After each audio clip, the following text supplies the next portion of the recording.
Hey guys, here. Today I want to go over the best settings for MLB The Show 21. Basically, settings in the upper right corner this year. You click on that, go to your settings. You go to sliders too to kind of change around like pitch speeds, that kind of stuff. We'll go through settings first though. Now, this stuff is, kind of, it is what it is, right? You can say that stuff over there, but gameplay is the biggest settings.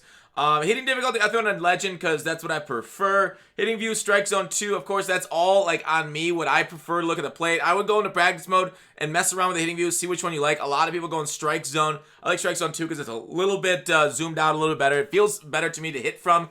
I go dynamic for in-play view offense. Again, a lot of this stuff is personal bias, so if you want to like a further away in-play view, you can go different stuff like that. Ball trail, I'll put daytime only because it's kind of easier to see the ball at night. And daytime, you do kind of want that trail because sometimes you lose the ball when you're hitting and stuff. Hitting interface, I definitely think zone is the best, and I don't even think the other ones even come close to it. So definitely go zone. Input type buttons, 100%. Analog type, don't worry about that because you're on zone with buttons.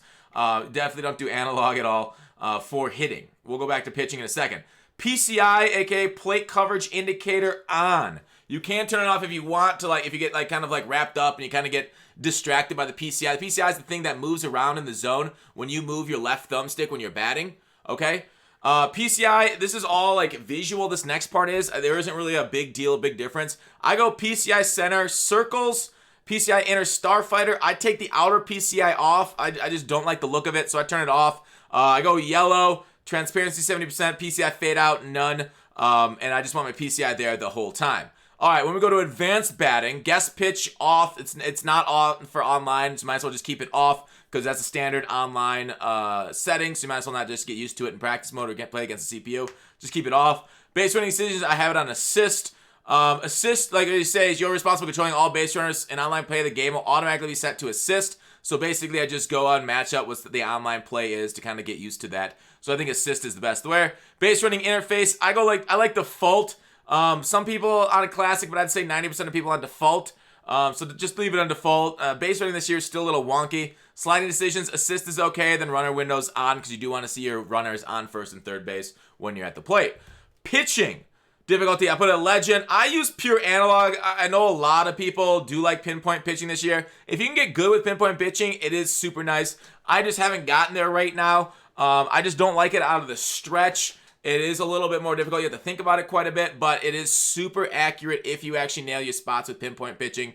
But here's the thing is, analog also got a big buff this year, and I think analog is very accurate too. Not as accurate if you can, perfect pinpoint pitch, but I think analog is good enough for me. But I think it's definitely worth looking into pinpoint pitching going forward. Pitch feedback on. I use pitching view retro. I mean, this doesn't matter. Pitching views matter way less than batting views.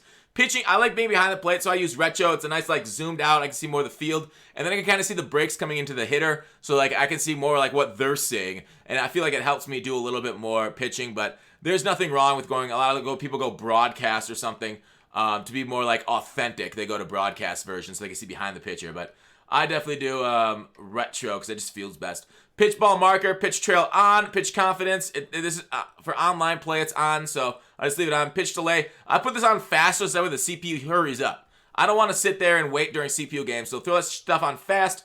API, the adapting pitching interface is basically off for online play, so I don't use it. It's basically the catcher telling you, hey, what you should throw. Okay, so API is just a whatever thing. Fielding, button accuracy is the best. I would not use the other ones. Button accuracy, basically you hit it and you let it up when it gets to the green zone so that we can throw it accurate. I don't do Road to the Show, but I think Showtime's very fun in Road to the Show. Well, at least I'm not doing Road to the Show right now. Throwing meter on. It's always good to have a visual indicator of where you are on the throwing meter. Fielding decision, assist is a good idea. I think this will automatically set to assist because I want when the camera's just giving me a fielder, I want the computer to make the break for me, and then I'll take over from there. So I don't mind fielding decision assist, and that's what the online default is. Throwing decision off. You're responsible for making all throws. Yes, I want to be in charge where I throw the ball because I feel like I'm better than a computer with that. In play view defense, again, I put dynamic, but it's a personal preference about how zoomed out you want the camera when you're playing defense. I think dynamic's fine. Throw canceling, you 100% want to have this on, so that way, like, if you want to throw to base, but like, oh wait, I don't actually want to throw there, you can hit L1 to cancel it, or you can just hit another base's button, and your guy will like pump fake, and then he'll throw it to the other base. So throw canceling 100% needs to be on. One button dive jump, I have it off, so that way I know when I want to dive and when I want to jump to the wall. I think it's good knowing what R1 and R2 do instead of just hitting one button for both of them. Auto infield jump reaction, both these you want on because line drives are hit very hard. So you want the computer feeling that because you won't be able to react because the camera won't even switch over in time for the ball to already pass your first or third baseman. So you want that on for sure. Catch position indicator, I like the drifting ball, but they're both okay. Track ball is kind of the new one this year, I do believe. Drifting ball is like last year. So it'll be on default for tracking ball for you. There's nothing wrong with that at all. It's just the indicator on the field for where you're going to catch it. Drifting balls, I'm just used to it. I might go back to track ball just to see the new one. Defensive shift, I leave it on auto, but I don't know. If people start laying down a bunch of bunts this year again, we might go back to manual. I might have to manually shift my defense, but I don't mind the shift. You know, I don't really like the shift against righties, but the shift against lefties is very valuable. Like Soto's going to hit into that so often if he's not just hitting it over the wall. Off the wall ribbon. This is actually, I should have that on. I don't know why I don't know why I was off. Maybe it was default off, but off the wall ribbon should be on. Definitely have that on so that way, you know, the ball where you can see where it's going to go after it hits the wall. That's nice. Gameplay style competitive, which is the online default. Fielding aids. I don't know why they'd want to give us aids here. It makes weirdness, but feature is disabled during online play, so you might as well just have it off.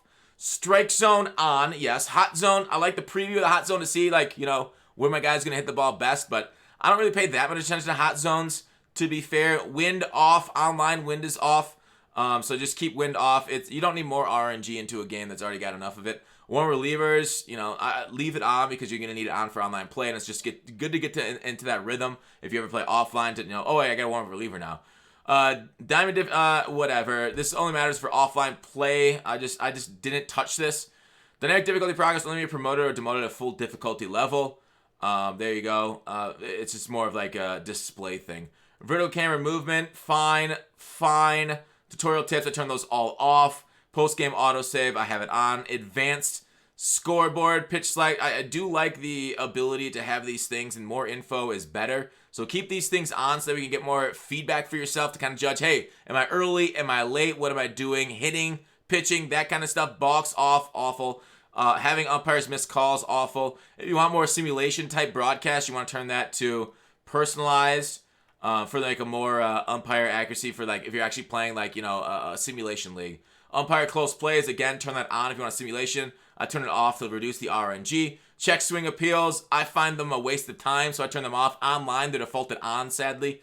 Injuries, it happens, it'll only matter for like franchise and stuff. Ejections, I think I should have that on. I mean, these are play versus CPU stuff. Vibration, I have it on right now. I don't think vibration really matters that much, so I just like a little bit of haptic feedback sometime. Game log order default, that's fine. And then we're back to base running and base. So that's all the settings. Presentation, these don't really matter. Don't matter at all. Batter walk up, it's kind of fun.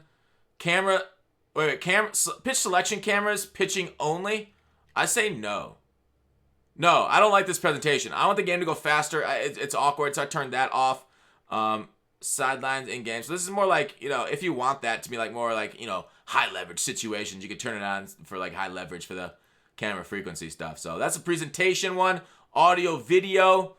I mean, I turn all my audio off, so even though it's here, I just don't have audio playing on myself. Mode specific, cross-platform, Showtime, player lock, button Madden. All these I just left default for this. But in franchise mode, you're really gonna want to definitely look into that a little bit more for your specific game style applies. And then you go back out, go to auto change, and then you can go down to sliders. Of course, I leave these all at default. These things will change depending on your difficulty online. If you're going into practice mode and you really want to practice, turn the fastball and off-speed pitch speed up. You can turn up the strike frequency too, but I do like it a little bit faster than slower. So not a bad idea to have those a little higher up for the kind of gameplay.